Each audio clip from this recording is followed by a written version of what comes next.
here we are. Another Stephen King adaptation has now hit theaters in The Long Walk. And from what I'm hearing, this is actually the first story that Stephen King ever wrote.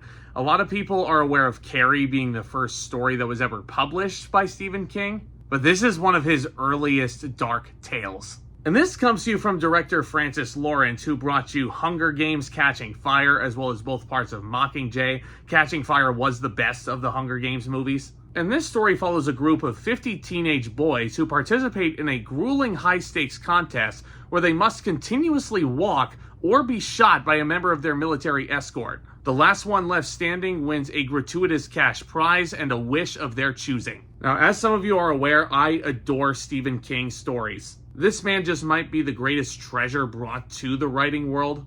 And look, this was just one of those Stephen King books that I never had a chance of reading, but I will say, seeing this movie, it feels very Stephen King. And a lot of what these characters are saying to each other, a lot of the dialogue that's being written by these characters.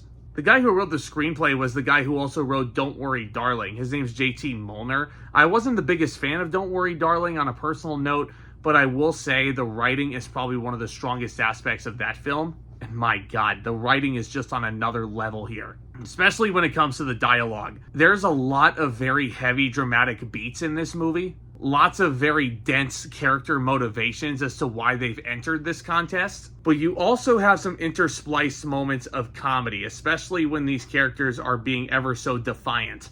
I said in my first thoughts video, it reminded me a lot of Stand By Me and how these boys would talk to one another and how they talk to authoritative figures. And Stand By Me is one of my favorite movies of all time. Also based off of a Stephen King novella. So when I say that part of The Long Walk was great, that is like the highest form of compliment that I can give it. I'm not saying it was trying to directly copy Stand By Me. It just reminded me a lot of what I love so much about that film. And all the characters are so well realized. Your main character is played by the son of Philip Seymour Hoffman, Cooper Hoffman, and he takes after his father so incredibly well. He was so damn great in this.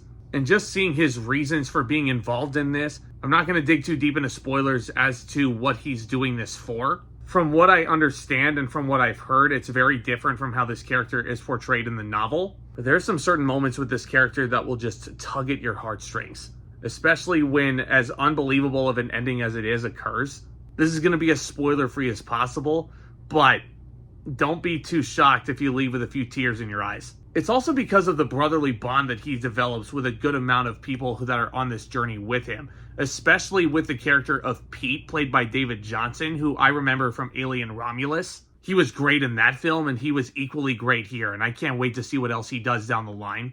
You also have some comedic turns from Ben Wang. You might remember this guy from Karate Kid Legends. He has a couple of great comedic highlights and a great chunk of dramatic stuff to dig his teeth into. And of course, you also have Luke Skywalker himself, the great Mark Hamill, playing the Major in this. And look, Mark Hamill is not in this movie for very long, but when you see him and when you sense his presence, like, I mean, say what you want about the Star Wars sequel trilogy, but ever since he returned as Luke Skywalker in The Last Jedi, this guy has been on another level performance-wise. He was so good in The Long Walk. You know what else was really good about The Long Walk?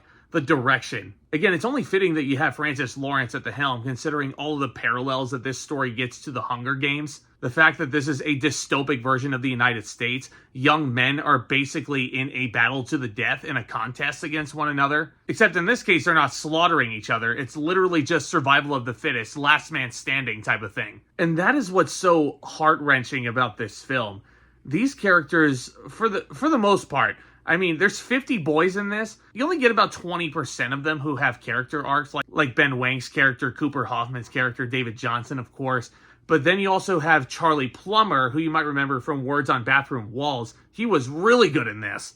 Like, oh my God, this guy was such a deplorable little pissant. I love this performance. And I think it's just, again, how Francis Lawrence is framing these boys on this walk. The wide shots that you get of the entire scene. The close-ups that you get. Who is framed in specific shots when guys are being slaughtered behind them. And this movie looks really great as well. You have the same cinematographer that you got from the previous Hunger Games movies with Francis Lawrence and Joe Willems. I mean, just phenomenal editing. The score by Jeremiah Frades is just haunting enough, but to the point where it's not super overbearing. I just want you guys to remember, despite what the marketing might tell you, this is not a pure horror movie. I know what I said earlier, this is based off of a Stephen King story. But even then, a lot of the best Stephen King movies were not necessarily horror-filled. A lot like Stand By Me, and hell, even The Shawshank Redemption, one of the greatest movies of all time. This film is more so centered around the dramatic aspect of what's going on. Sure, this is some pretty disturbing stuff that these guys are going through. There's one character that literally has to take his shoes off because they're walking for hundreds of miles, and the shoes just can't hold up anymore. Like, the questions that were just running through my brain while I was watching this were, how do these characters have to deal with these everyday situations? How do they sleep? How do they go to the bathroom? All these questions are answered in pretty morbid detail. And I was just so captivated by this movie. This movie never strayed away from being boring. I was constantly interested in what was going on. The one key thing that I have going against this, and I know what I said, that the ending was as unpredictable as it could be, but there's one plot point that I feel like was a bigger deal in the book, at least from what I understand and from what other folks have told me about it. But this plot twist occurs, and the movie almost treats it as a throwaway. But even then, I was very easily able to predict that that was the twist just based off what a certain character said to a certain character. And then the twist happens and they're like, oh, okay, that's a pretty messed up thing to deal with. And then the movie just keeps on going.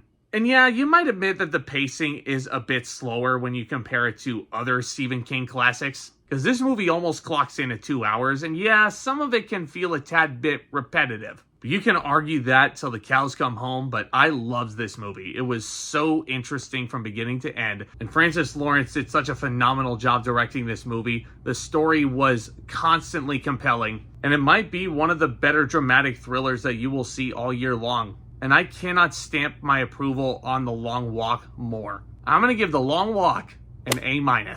Yes, this movie was very good. And if you love Stephen King, if you love the old Stephen King classics like Stand By Me, you are going to adore this. But what did you guys think? Let me know down in the comments if you guys have seen The Long Walk. What is your favorite Stephen King adaptation? I know that's a very broad spectrum, and there could be a lot of correct answers, but let me know all down there. I love getting in front of this camera and talking all things in the movie world with you guys. Hit that subscribe button if you're new, and tap on the thumbs up as well if you haven't already. And stay tuned for more exciting videos hitting the channel very soon, including a very special live stream opening to this year's Halloween special. This Thursday, 7:30 p.m. Pacific Standard Time. It's going to be a lot of fun. Thank you guys so much again for your continued support. Y'all are the best.